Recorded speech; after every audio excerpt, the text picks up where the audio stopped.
at live.com. This can be shows, tours, releases, etc. You want the world to know something? I'm happy to report it. My bands of the week are Zach Starr and Chrysalis. The track you just heard is Chrysalis' newest release called My Eternity, which is off their new album due out January 13th. Chrysalis comes to us from Barstow, California, and consists of members Yessie Burton on vocals, Styx Maggie on guitars, Gabe Gallego on guitar, Jared Sturgis on bass, and Billy Norris on drums. The band just kicked off its tour with Trapped yesterday in Ventura, California, and you can catch them tonight in Fresno, California at the Fulton 55. The tour goes through November 19th in Corpus Christi, Texas at the House of Rock. These guys are not only a really good friends of mine, but incredibly hardworking and very talented musicians, so go check them out. My second band of the week is Zach Starr, originally formed in Tehran, Iran, and currently active in Sweden. The band was originally supposed to work as black metal, but for internal reasons, they refused to play in this style, preferring to create their own unique sound from a combination of rock, progressive rock, and metal styles with particular attention to piano, keyboards, and synthesizers. After their second live performance, the legal restrictions in Iran made it impossible for the band to go on making music the way they wanted to. Their music was in fact officially banned in 2003 inside Iran, and at that point the band moved to Sweden. Zach Starr consists of members Mo Kojastov on lead guitar, bass, and synths, and Hani Rajabi on lead vocals, keys, and synths. The band is currently working on a new album, so keep a lookout for it. Both bands are found on Facebook and have their own pages and very much deserve your support, so go and check them out.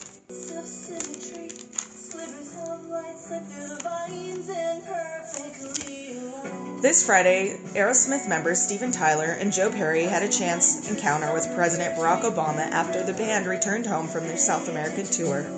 They ran into the president, who was campaigning on behalf of Hillary Clinton in Orlando Airport. Tyler and Perry had tweeted their meeting with the president, and Perry was quoted saying, "It was really cool meeting the commander-in-chief," and admitted Obama is pretty amazing. Obama personally invited Perry and Tyler on board the plane for a meet and greet when he heard they were on the tarmac. Tyler was quoted saying, "No better way to finish a beautiful South American tour," and I would agree. October 28th was declared Paisley Park Day by Minnesota Mayor Denny Laufenberger.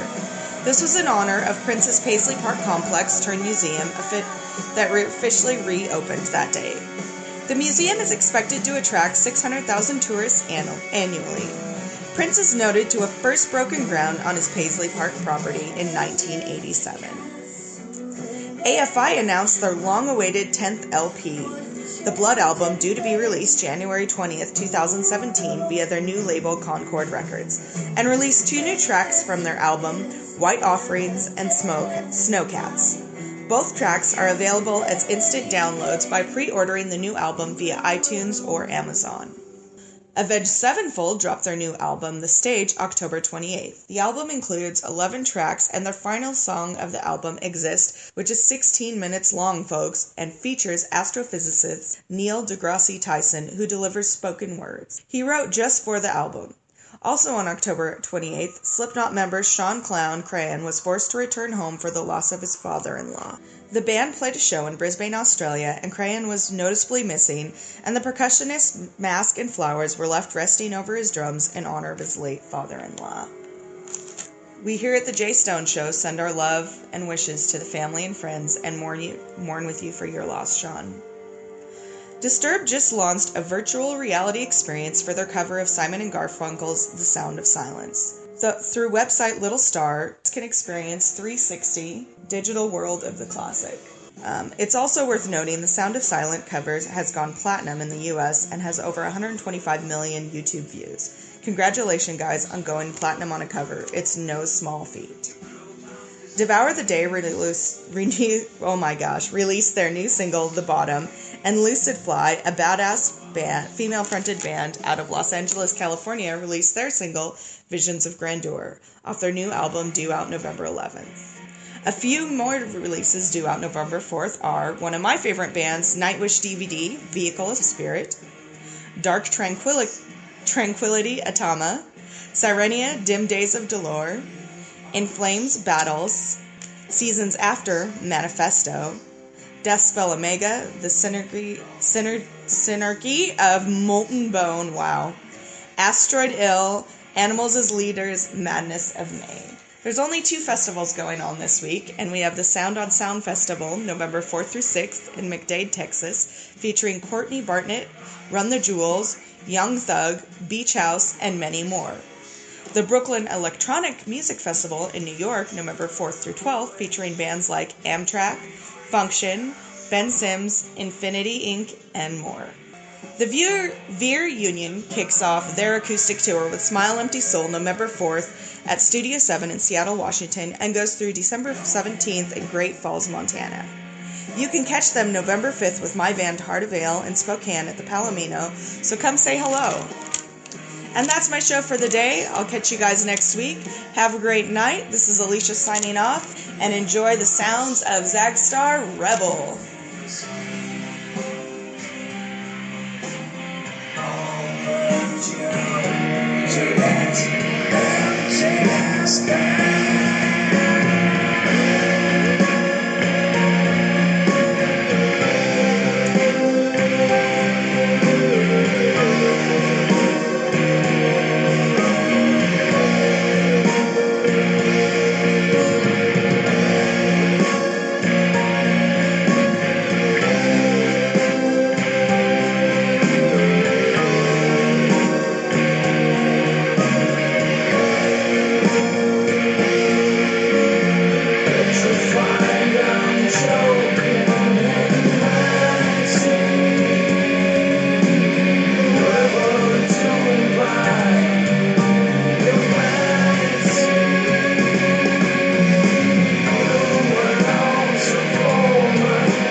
All right, boys and girls, ladies and gentlemen, is it boys and ghouls? Is that what it is now? Because it's Halloween. Boys and ghouls. Boys and ghouls. Yeah. Really quick, this is Johnny O here from The Enemy Within and Jay Stone Show. We're debuting a brand new segment. It's going to be my top 10 list. I'm going to have a guest with me every week. We're going to discuss different types of top 10s, and this week we're doing horror films. So I've got my good buddy Jeremy Flair, who's with the Good Night Gamers. Check him out on YouTube. It's basically him playing a bunch of games, and all kinds of craziness ensues. Yeah, pretty much. Welcome to the show there, Jeremy. Thank you for having me. Awesome.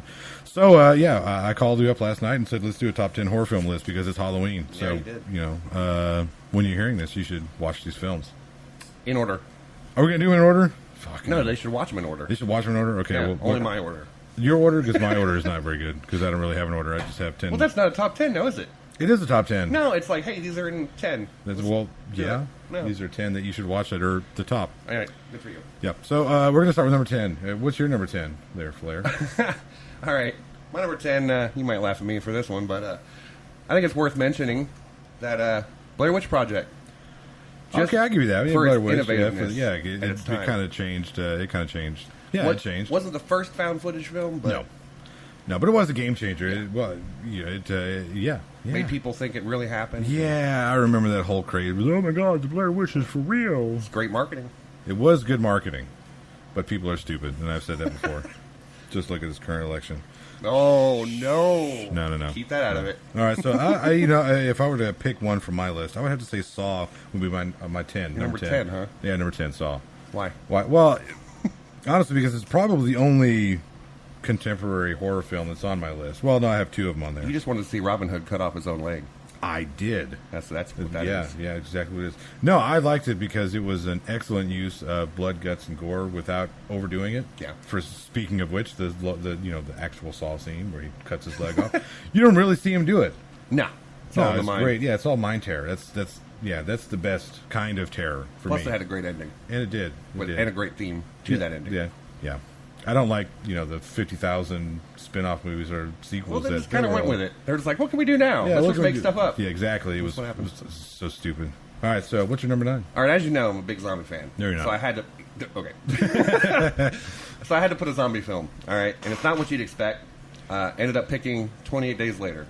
For the reason... That's not really a zombie film, though. For the reason that if a zombie apocalypse did happen, that's how it would happen. Did you hear about the scientists getting approval to do reanimation testing? Is it in Germany? It's always in Germany. Probably.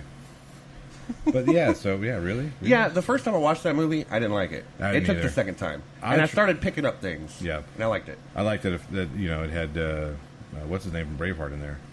Oh, Gleason. Yep, Brendan Gleason. Yep, Lake Placid. Yep. Not on my list. Oh, no, not on my list. So I guess I'll go with you on that. I'll go with you on sticking with the zombie genre. Okay. Of course, Night of the Living Dead. Yeah, classic. It's a great film. The fact that Romero shot that in black and white, even though color film was readily available, and that it had a black lead, very innovative at the time. I know Romero says that he just did that because bullshit.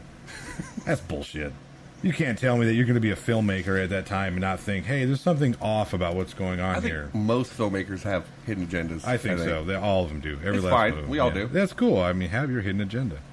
All right, so what is it? Brings us to number 8. What's your number 8? All right, my number 8 is, it's kind of it's a newer movie, okay? And I had to think of all the new slew of horror movies that have come out recently, and all of them are pretty bad. They're all pretty bad. I haven't seen a good one. They're one. pretty bad. They're all gimmicky, pretty bad. It's all jump scare bullshit. Well, this one is The Conjuring. Was actually good. I didn't see that one. You should check that one out. Check The Conjuring. Who's in that again? Does it matter? The Watchmen guy. Matter. Watchmen guy. Oh, the lead. What's his name? Patrick Wilson. Sure. Is it? Sure. Okay. I don't know his name. Vera It doesn't matter. Vermiglia. You wouldn't know. Yeah. No. Like I said, it doesn't matter.